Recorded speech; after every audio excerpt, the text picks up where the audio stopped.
Love marriage वाली बहू। सुबह का वक्त था और सरला जी काफी उदास चेहरा लिए हुए पार्क में बैठी हुई थी। तभी उनकी सहेली सुमन वहां पर आती है।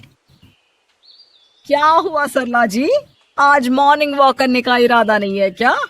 इस तरह चुपचाप क्यों बैठी हैं? आई तो थी ये सोचकर कि पार्क में जाकर थोड़ी देर पहले टहल लूंगी, लेकिन क्या करूं, मन ही नहीं कर रहा। अरे सब ठीक है, तो इतनी परेशान क्यों नजर आ रही है? नहीं नहीं, ऐसी तो कोई बात नहीं है, सब ठीक है। अरे भाई, अब तो आपको खुश नजर आना चाहिए। अभी कुछ महीने पहले तो बेटे की शादी हुई है, घर में नई बहू आई है, आपके चेहरे पर तो रौनक नजर आनी चाहिए। अरे छोड़ो भी, आजकल की बहुओं के बारे में क्या बताऊं आपको। क्यों, क्या हुआ बहन जी, कोई परेशानी है क्या? कुछ किया क्या बहू रानी ने? अरे भाई, अभी तो शादी को 6 महीने हुए हैं। अब आपसे क्या छुपाना, आप तो जानती है मेरे बेटे ने लव मैरिज की है और मुझे ना इन लव मैरिज वाली बहुओं पर बिल्कुल भरोसा नहीं। ना जाने कब मेरे बेटे के कान भर दे। अरे लेकिन सरला जी, आपके बहू बेटा तो आपके साथ ही रहते हैं, फिर आपको इस बात का डर क्यों है?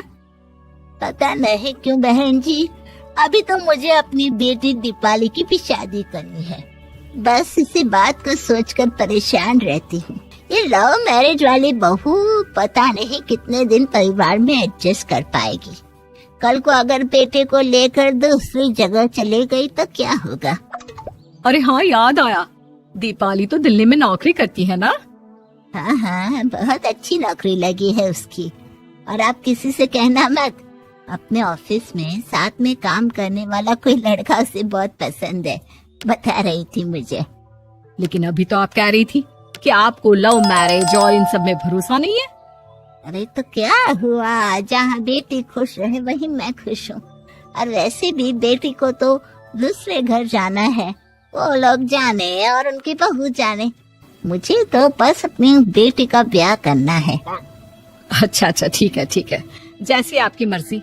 लेकिन मुझे लगता है कि आप अपनी बहू के लिए कुछ ज्यादा ही सोच रही हैं। क्या पता वो वैसी ना हो जैसी आप समझ रही हो। सरला जी अपनी जगह से उठते हुए कहती है, अब ये तो भगवान जाने, बस मेरी बेटी दीपाली की शादी उसकी पसंद से हो जाए तो मैं गंगा नहा लूं। चलिए बहुत देर हो गई है, मैं भी अब घर जाती हूँ। अगले दिन जब सरला जी अपने घर पर बैठकर चाय की चुस्कियां ले रही थी, तभी उनकी बहू वहां पर आती है। मम्मी जी, मैंने एक जगह नौकरी के लिए अप्लाई किया था और वहाँ से सब कुछ पॉजिटिव आया है। मैं भी नौकरी करना चाहती हूँ ताकि घर के खर्चों में थोड़ा हाथ बटा सकूं। अरे बहू, तुम्हें नौकरी करने की क्या जरूरत है? मेरा बेटा अच्छा खासा कमाता है, क्या तुम्हें किसी बात की कोई कमी है? तभी सरला जी का बेटा वहाँ पर आता है।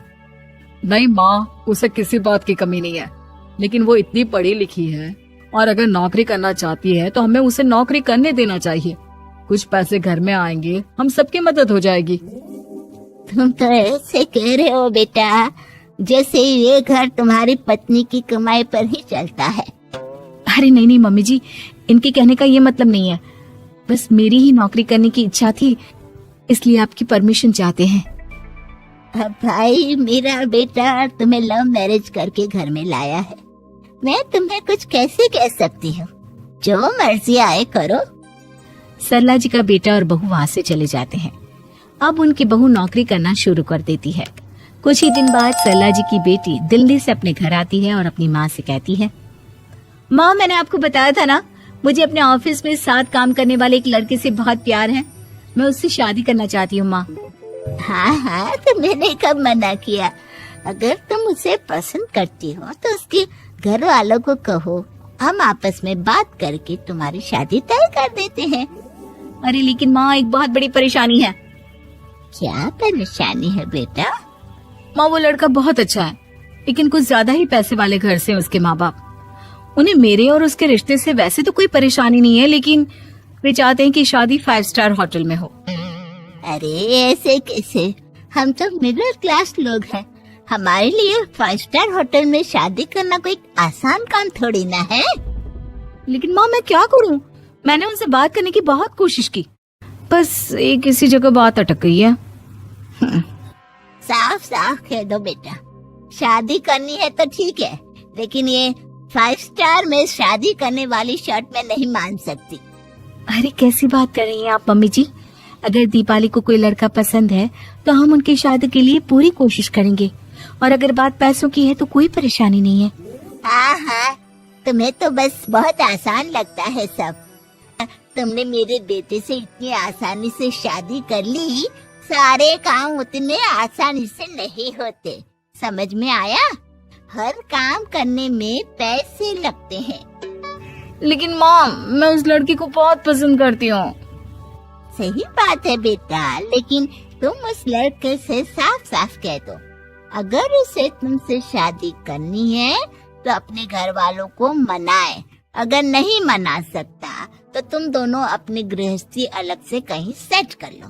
कोई जरूरत नहीं है अपने माँ बाप के साथ रहने की। मम्मी जी, ये आप क्या कह रही हैं? मैं भी तो आपके बेटे के साथ लव मैरिज करके आई हूँ। अगर मैंने भी ऐसा ही किया होता तो? लो, अब तो मुझे उल्टा जवाब देने लगी। देखो बहू, मैं तुम्हारी सास हूँ, मुझसे ठीक से बात करो। लेकिन माँ, भाभी ठीक तो कह रही हैं। हाँ, अगर बात शादी के खर्च की है तो मैं उस लड़के से कुछ कह सकती हूँ, लेकिन उसे अपने घर वालों से अलग होने के लिए कहना, ये सही होगा क्या? आप तो समझिए माँ।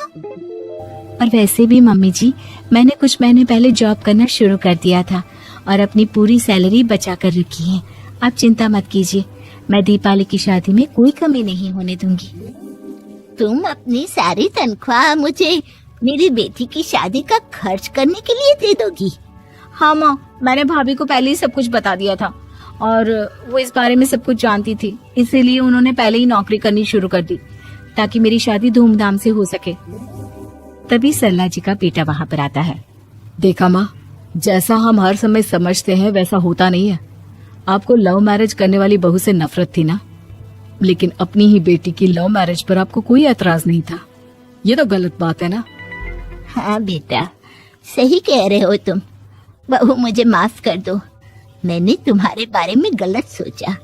आज से मैं बहू और बेटी में कोई फर्क नहीं करूंगी, और अपनी लव मैरिज वाली बहू से तो बिल्कुल नफरत नहीं करूंगी।